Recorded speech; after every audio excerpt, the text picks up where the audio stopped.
ক্ষমতায় যায় সেই রাবণ হয়। ক্ষমতায় আপনাকে কিভাবে বসানো হয়েছে, কে বসাইছে সবাই জানে। অপরাধী খুব বড় কেউ না, আমাদের হাতের নাগালে আছে তারা, তাদেরকে আমরা প্রতিহত করার চেষ্টা করব। আজকে আওয়ামী লীগ রাজনীতি করতে পারবে কি পারবে না, এই খেলা খেলে আবারও নির্বাচনকে বিলম্বিত করবেন, এটা বাংলাদেশ জাতীয়তাবাদী দল কোনো অবস্থায় মেনে নিবে না। আমাদের যে সামাজিক অবক্ষয়টা হচ্ছে সেটা কিন্তু মানে আমাদেরকে, আমি কয়েক জায়গায় বলেছি, এটা আমাদেরকে অন্যদিকে ডাইভার্ট করার চেষ্টা করা হচ্ছে, যে কোনোভাবে হোক, যে কোনো মহল থেকে হোক। এটা সুধী সমাজ, আপনারা যারা আছেন তারা দেখবেন বিষয়টা। আমরা যদি সমাজ বহির্ভূত কোনো কিছু করে আমরা তো আমাদের সমাজটাকে কল্যাণ করতে পারবো না, তাই না? তা আমাদের সামাজিক যে অবক্ষয়, যে নৈতিক বিপর্যয় ঘটছে, যা আমরা অতীতেও কি ঘটেছে কি এটা তো জানা কথাই, কিন্তু এর আমরা দৃষ্টান্তমূলক শাস্তি দাবি করব এবং আমরা আশা করব আমরা যেইখান থেকে আছে প্রত্যেকের জায়গা অবস্থান থেকে আমরা কাজ করব। অপরাধী খুব বড় কেউ না, আমাদের হাতের নাগালে আছে তারা, তাদেরকে আমরা প্রতিহত করার চেষ্টা করব। গত 2 দিন থেকে, বিশেষ করে গতকাল এবং আজকে, আওয়ামী লীগের রাজনীতি নিয়ে পুরা টক অফ দ্য দেশ মানে এটা নিয়েই সরগরম। তা আপনাদের মনে আছে কিনা জানি না, আসিফ ভুঁইয়া সজীব কয়েকদিন আগে বক্তব্য রেখেছিলেন যে কেউ যদি তার গুনাহ মাপছে, অর্থাৎ লুটপাট এবং সন্ত্রাসে জড়িত নয়, এরকম আওয়ামী লীগের কেউ যদি রাজনীতি করে তাহলে তাকে রাজনীতি করে দেওয়ার সুযোগ করা হবে।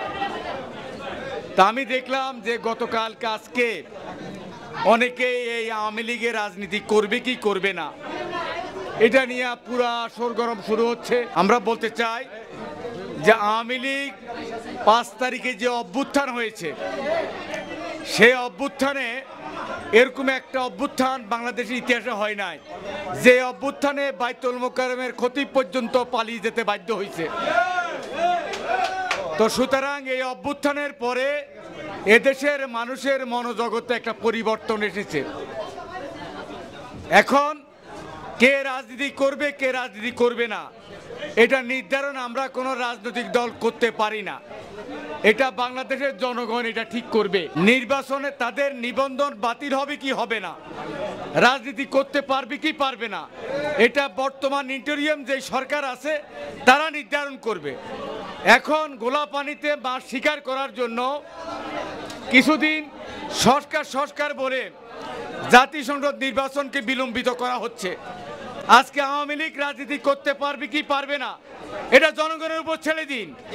এই খেলা খেলে আবারও নির্বাচনকে বিলম্বিত করবেন, এটা বাংলাদেশ জাতীয়তাবাদী দল কোনো অবস্থায় মেনে নিবে না, এদেশের জনগণ কখনো মেনে নিবে না।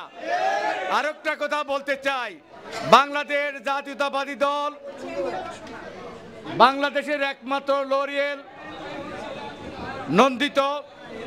আমাদের ইউনূস সাহেবকে আমরা সহযোগিতা করে ওনাকে বসিয়েছি, ওনার প্রতি বাংলাদেশ জাতীয়তাবাদী দলের পূর্ণ আস্থা এবং বিশ্বাস রয়েছে।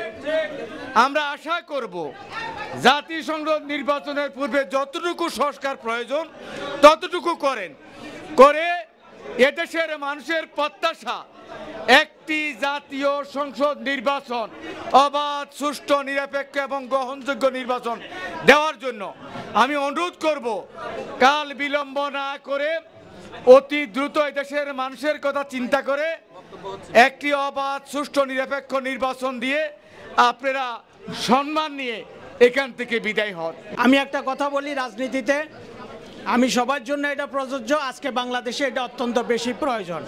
সেটা হলো বিসমিল্লাহির রহমানির রহিম, ওয়াতাসিমু বিহাবলিল্লাহি জামিআন ওয়া লা তাফাররাকু। কোরআনের আয়াত, আল্লাহ রাব্বুল আলামিনের পক্ষ থেকে ফরমান, তোমরা ঐক্যবদ্ধ থাকো, পরস্পর বিচ্ছিন্ন হইও না। আমি বাংলাদেশ জাতীয়তাবাদী দলের সর্বস্তরের নেতাকর্মীদেরকে সকলভাবে সবসময় এই কথাটাই বলি, আমাদের শক্তি কম, কোনো অসুবিধা নাই, আমরা একত্রিত থাকি, ইউনাইটেড থাকি, আল্লাহ আমাদের উপর রহম নাজিল করবে। বাংলাদেশে যে রাজনীতি চলছে, আমরা ওই একটা প্রবাদ আছে, যে লঙ্কায় যায় সে কি হয়, রাবণ হয়। কথাটা শুনছেন আপনারা? যেই লঙ্কায় যায় সেই রাবণ হয়। আরে ক্ষমতায় আপনাকে কিভাবে বসানো হয়েছে, কে বসাইছে সবাই জানে। ক্ষমতায় বসেই যদি আপনারা মনে করে থাকেন ওই ঠাডাহড়ি বগামরি যদি ওইরা বেড়ার কেরামতি বাড়ে, এই ঠাডাহড়ি কেরামতি যদি মনে করেন হইরা বেড়ার কেরামতি, তো কি হইব জানেন? ওই ঠাডাহড়িতে কি হয়, বগা নামরীয় মানুষও মারা যায়।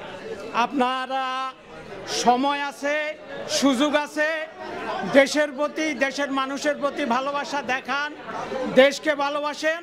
ইনশাল্লাহ যত ষড়যন্ত্র চক্রান্ত হোক, বাংলাদেশ জাতীয়তাবাদী দলের বিপক্ষে সারা বাংলাদেশের জনগণ যেভাবে আন্দোলন সংগ্রাম করে এই দেশে গণতন্ত্রকে পুনরুদ্ধারের পথে জাতীয়তাবাদী দলের দেশনেত্রী বেগম খালেদা জিয়ার সুযোগ্য সন্তান জনাব তারেক রহমানের নেতৃত্বে বাংলাদেশে গণতন্ত্র প্রতিষ্ঠা হবে।